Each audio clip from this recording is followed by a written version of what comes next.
jumped in his shirt. A grasshopper jumped on his ear, and he forgot about his gun.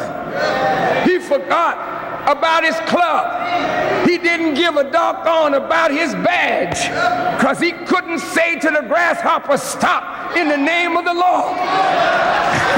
The grasshopper ran him crazy.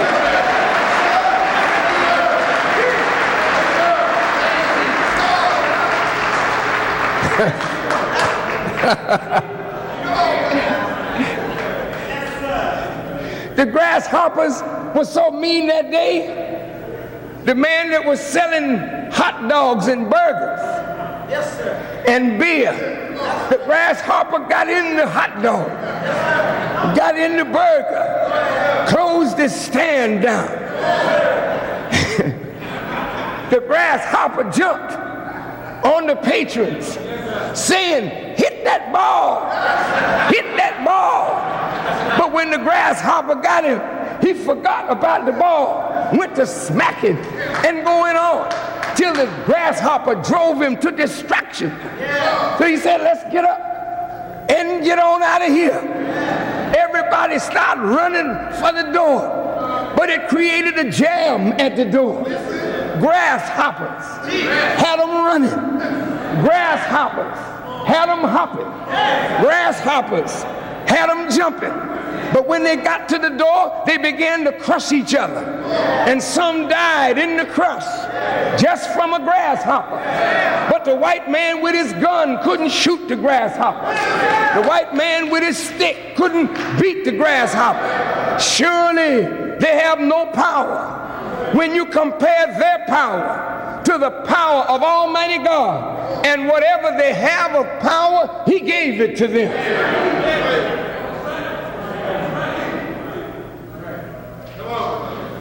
But what does the Bible say, Mr. Farrakhan? You've been talking about that Holy Quran, and I don't know nothing about that book. Very good. So I'll put the Holy Quran down, and I'll pick up the Bible. I don't have my Bible with me, but I'm going to give you the Bible verse, and you go check it out. In Luke, he says, listen, and there shall be signs in the sun and in the moon and in the stars, and upon the earth distress of nations with perplexity, the sea and the waves roaring, men's hearts failing them for fear and for looking upon the things that are coming on the earth. For the powers of heaven shall be shaken. And when these things begin to come to pass, look up and lift up your heads, for your redemption draweth near. This is the 21st chapter of Luke, the 25th and 26th verses. Now let's check it out. Go ahead. There is activity in the sun and the moon and the stars that got white folks shook up. They see an uncommon, out of the ordinary movement of the planets.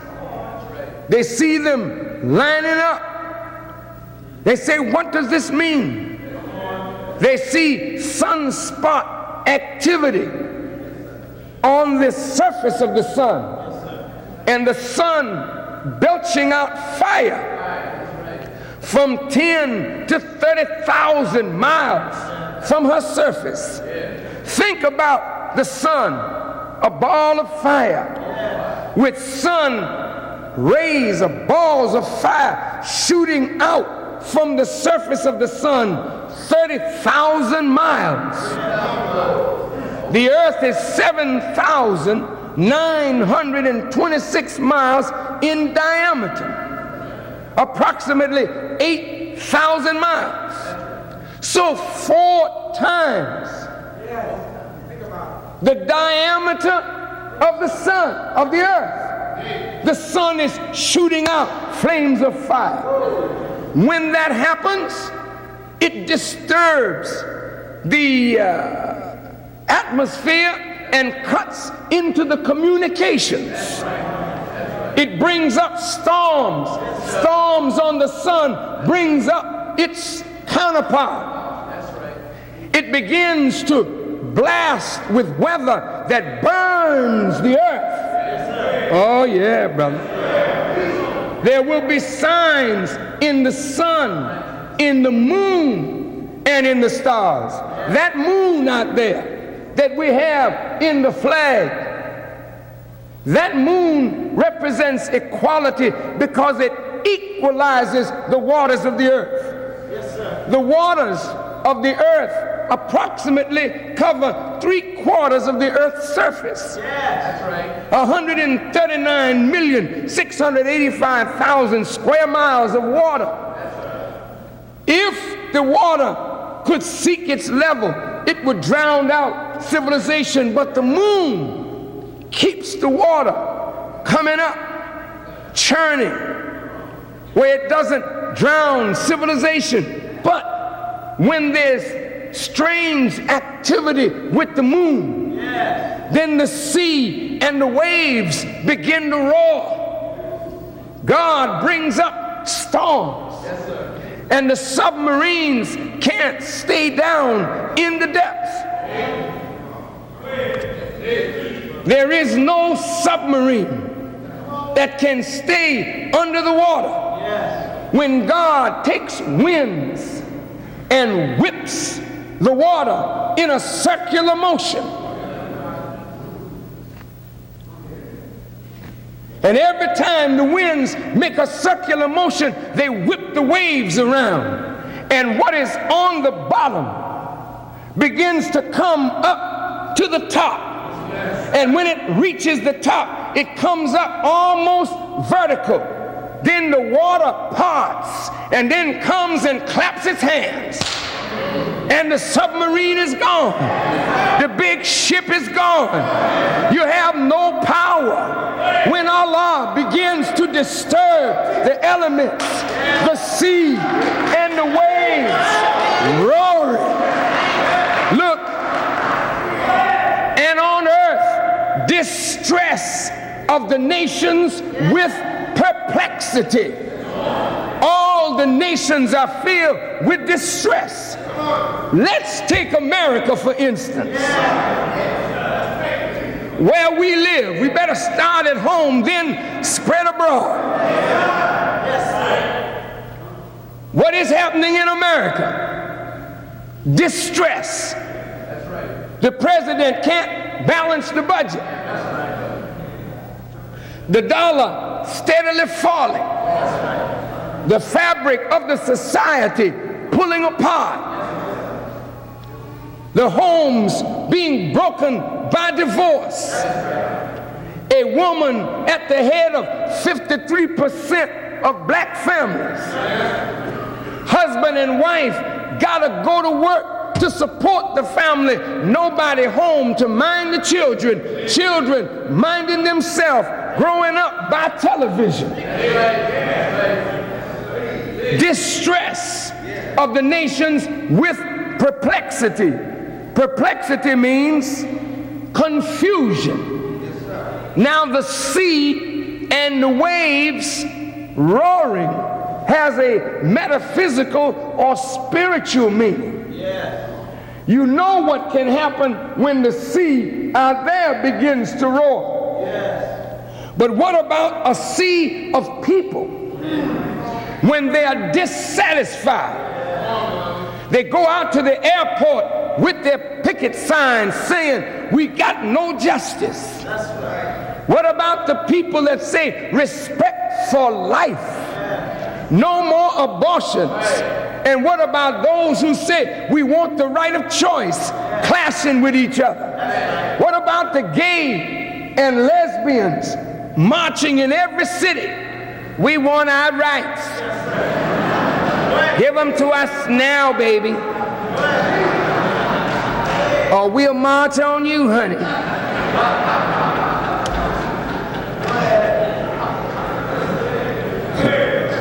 The sea and the waves roaring. White folk thinking the government is giving away our land and our property, selling it to the Japanese, to the Arabs. Many white people angry. So they're saying, let's kick all Asians and darkies and Jews out of the Northwest and make it our territory. The sea and the waves are roaring. The people are rising up. And men's hearts failing them with fear. What is the number one disease in America? Come on.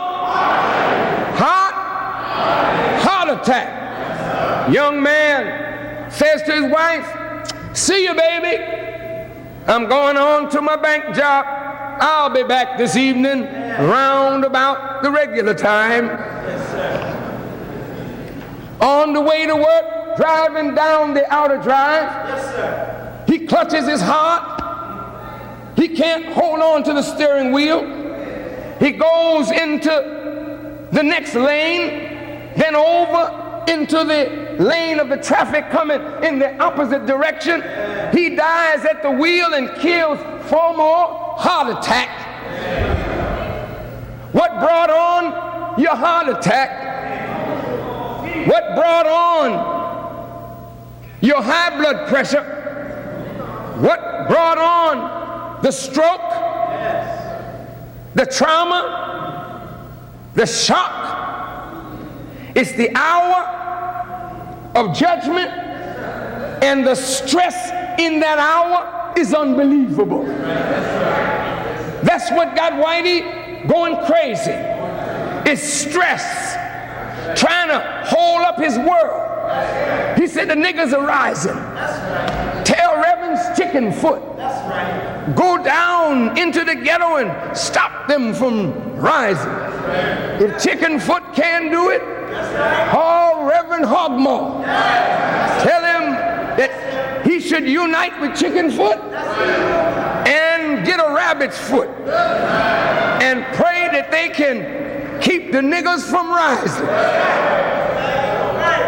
When he got that quelled, something else breaks out. Whitey's in trouble. His heart is failing him. He's a policeman on his way to a riot. They call him on the wire saying, riot. And they give the alarm. He's on his way to the riot, and when he gets there, he sees a crowd. His heart begins to pound. He's been overweight, eating greasy food in the greasy spoon. He has not been exercising. So he reaches for his gun, hoping that it will be a short fight, because he can't take nothing too long. So he runs into the fray.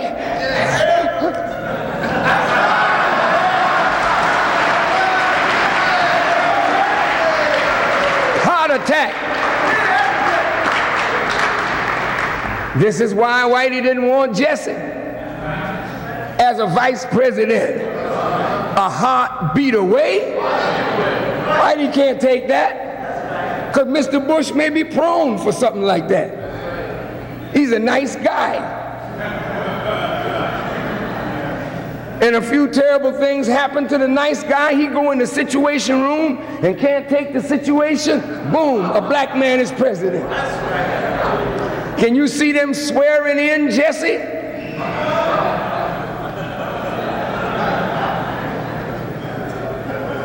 I can see Jesse now in the Oval Office, in the Rose Garden.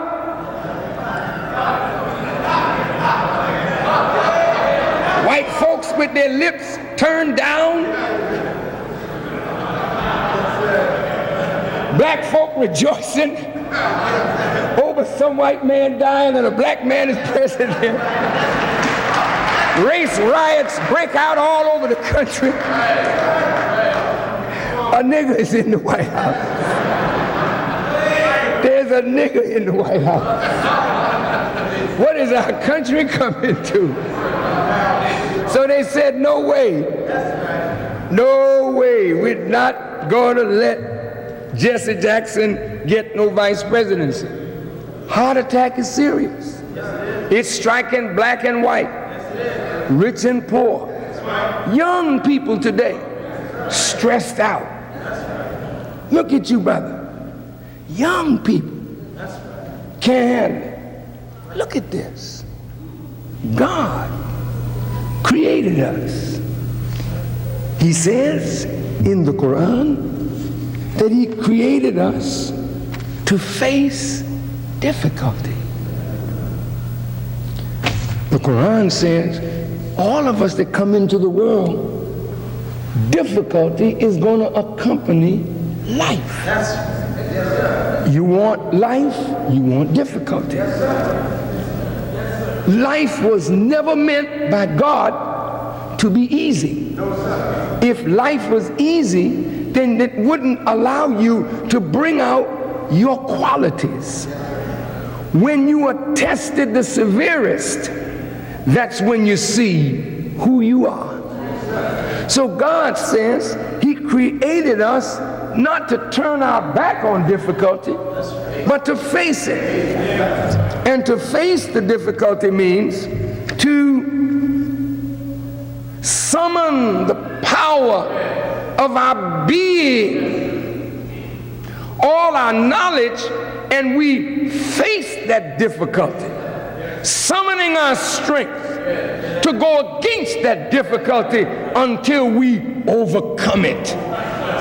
God has already fixed us up chemically, that when there is a difficulty, if we face it with the right mentality, we produce from the brain chemistry that allows us to be aroused to that difficulty, to the activity of facing the difficulty. Have you ever seen when you get in trouble and you have to run? Do you think you run the same? You know what I mean? Even when you're running a race and you're on the track team, you may run fast. But when you're running from death, you run a lot faster.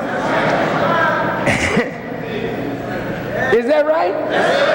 But what is it that makes you run faster?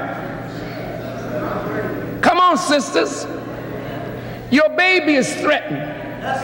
There's a man there, 220 pounds. Under normal circumstances, you ain't gonna mess with that man. But when that man mess with your baby, all of a sudden, from somewhere, you get strength that rouses you to the activity that must be done to protect that baby. You jump in that 220-pound man's collar, and that man feels like the universe has grabbed him. And when you begin throwing him around like he's a piece of paper, and after it's done, you beat him good and take your child, then you sit down and say, did I do that? I didn't know I could do that.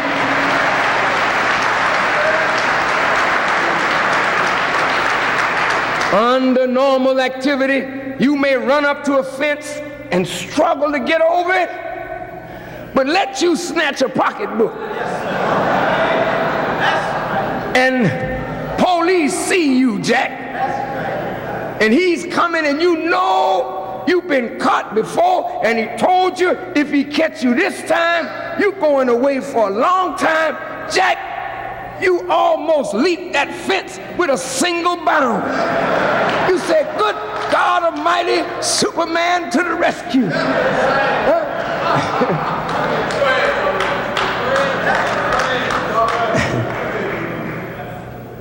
But what is it that makes you able to do that? Have you ever thought about it? What gives you the power when you're frightened?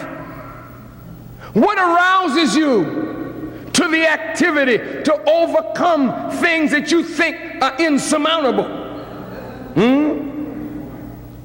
What is it when a young black man in San Diego, California,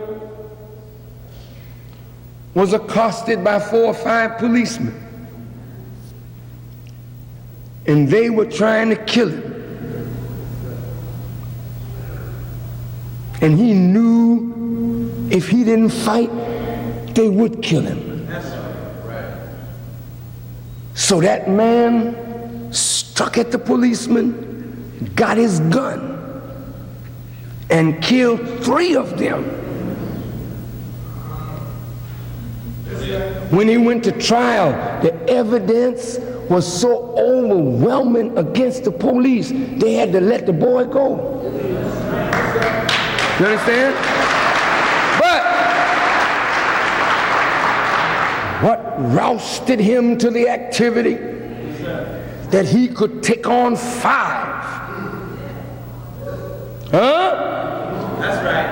That's right. Take their weapon and kill them with their own weapon. Right. What you don't know is that when God created us, He created us with everything we need to face any difficulty and to overcome any hardship. But from this very brain, we create chemicals that have an effect on us to give us strength. Unbelievable power that a single individual looking weak, but when his mind is right, like Samson, he could take the jawbone of an ass and slay 10,000. What caused him to rise to that occasion?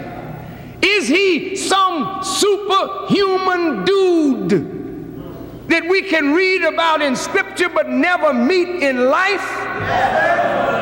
Go home, black man and woman, and look in the mirror at yourself, and you're looking at the person who can do superhuman things if you know how to use what God has given you.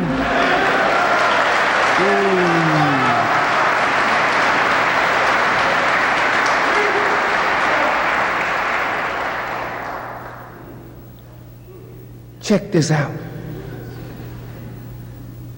I better keep my watch because I don't intend to be long today. What? Is this clock right? It's a little fast.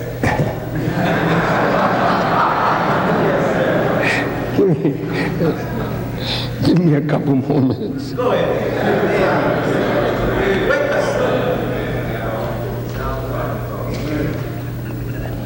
I hope that you bear with me because I want to show you by the grace of God how wonderful you are and how wonderful the Creator has made us all. That you do not need to be afraid, but you need to be willing to face whatever the difficulty is, because within you is the power to overcome it all if you determine to face it. Listen, how many of you have studied physics in school? I didn't mean take a physics.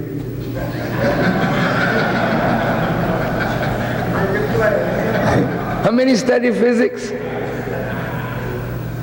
Just a few. Well, look, you know that air has weight, right? Yes, sir. Does the air have weight? Yes, sir. You can't feel it. So I didn't know the air had weight. Sure. On every square inch of your body, the atmosphere is exerting 15 pounds of atmospheric pressure. That means if you look at the top of your head and you divide that into square inches, on every square inch there's 15 pounds of atmospheric pressure pushing in on you. How come you don't feel it?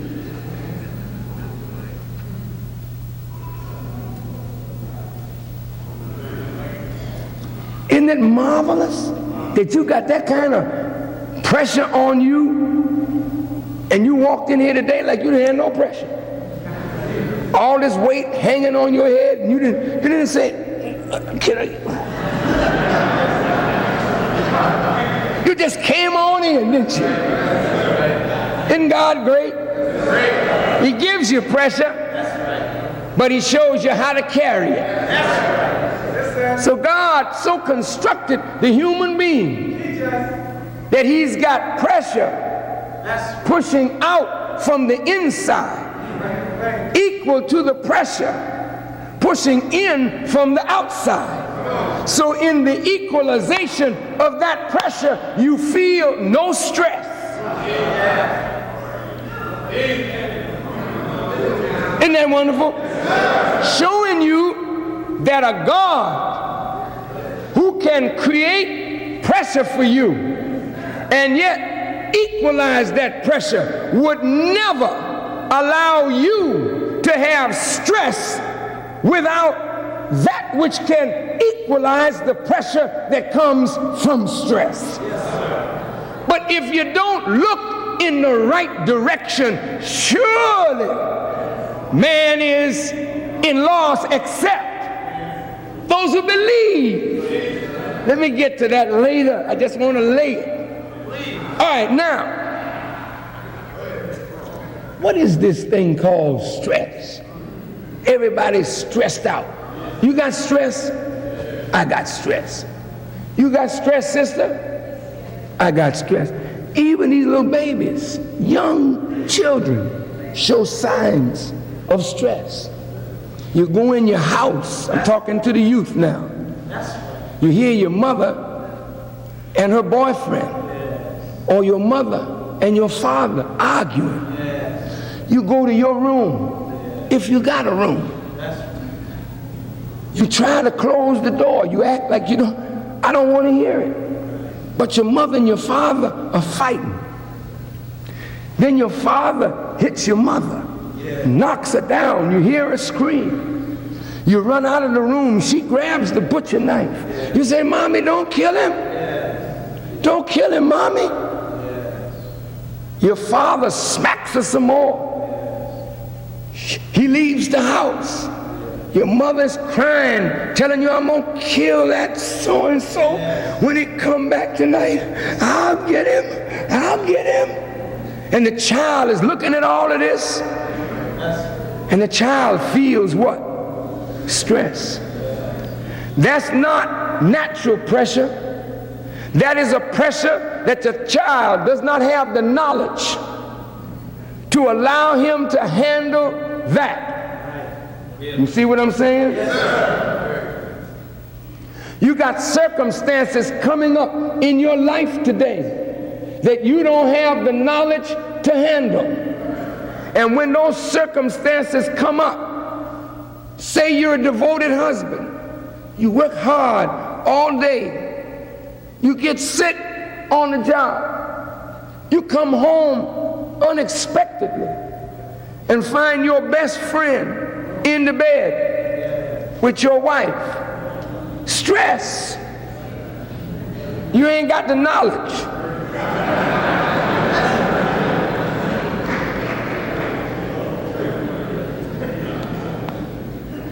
You don't have the knowledge of how to deal with that. So you reach for your gun. Because there ain't no knowledge that will help you deal with that. So you get your gun. I know what to do. So you kill your wife.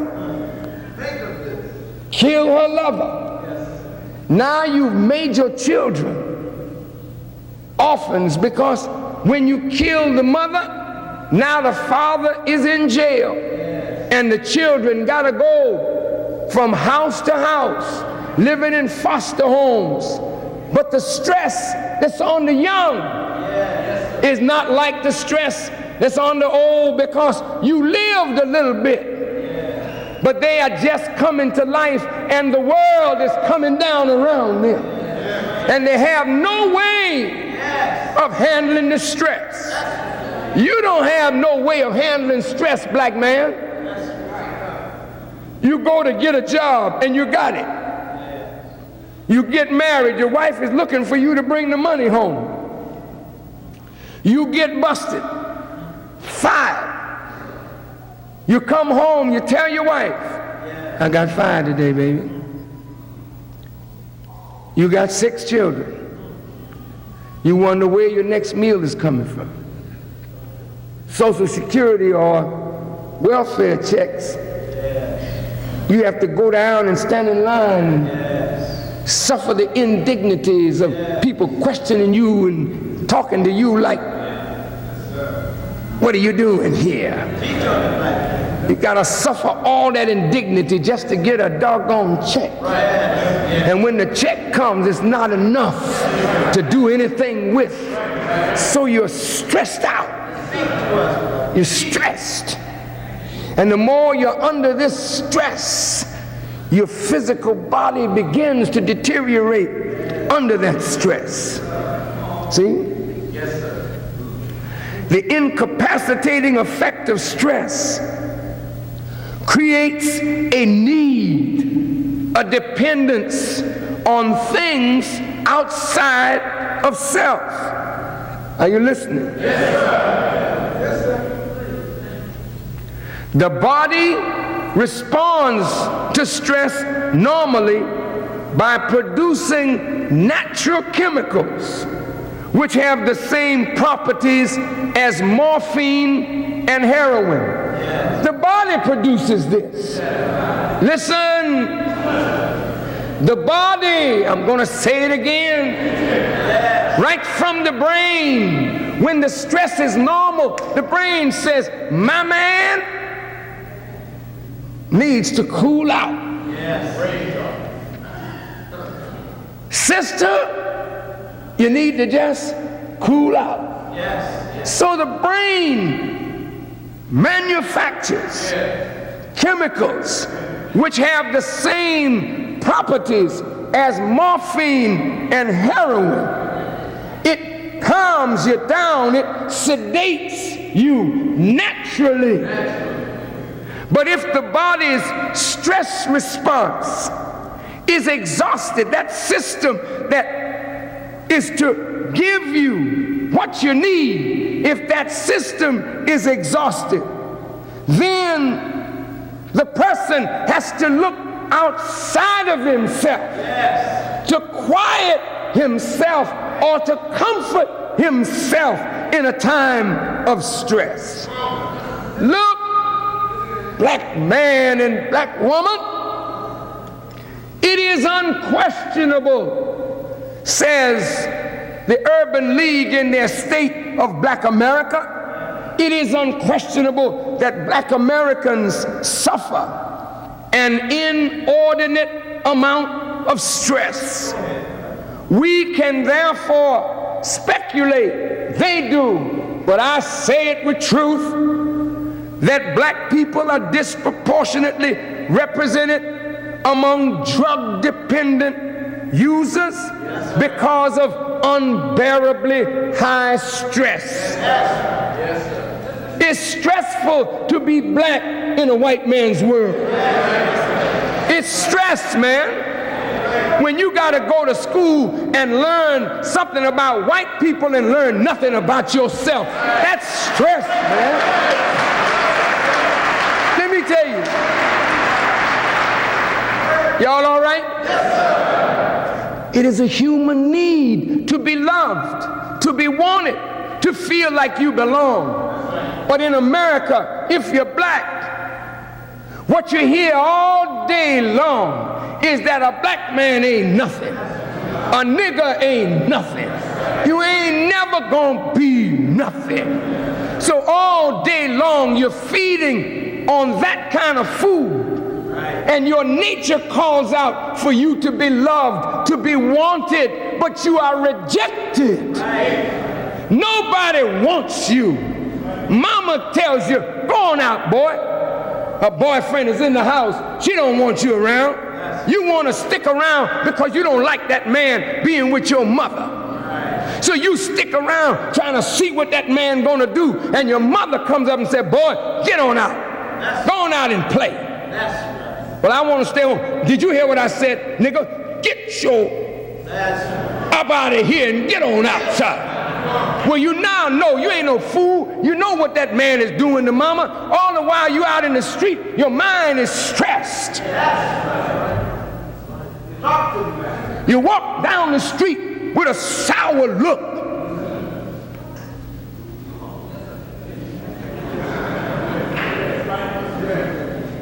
The stress is so great, you can't produce chemically from the brain that which will cool you out. Along comes your friend. Hey, my man, try this. It'll cool you right out, man. You know what I mean? We got to get up and forget this world. You understand? This is the way you think. When you're stressed like that, you don't want to work. When you're stressed like that, you want to cool out. When you're stressed like that, you seek pleasure because you are in pain. And the black man and woman are in pain day in, day out. Day in, day out. The black man and woman are in pain. But where's your relief? It don't come from the mind. Because your stress response system is so overloaded by the shock of the hour and the loss of everything that your stress system is exhausted. So even when you go out, you look old before your time. Young men look old before your time. Young women look old before your time. Those of you who are our elders, you look like our great grandparents because the stress, you can't handle it. Look at Sugar Ray Robinson, one of the greatest fighters pound for pound that ever lived, dying at the age of 67 from Alzheimer's disease, which means he suffered senility at 67. What happened? Jackie Robinson, the man that opened up baseball for all black people, but he died in his 40s.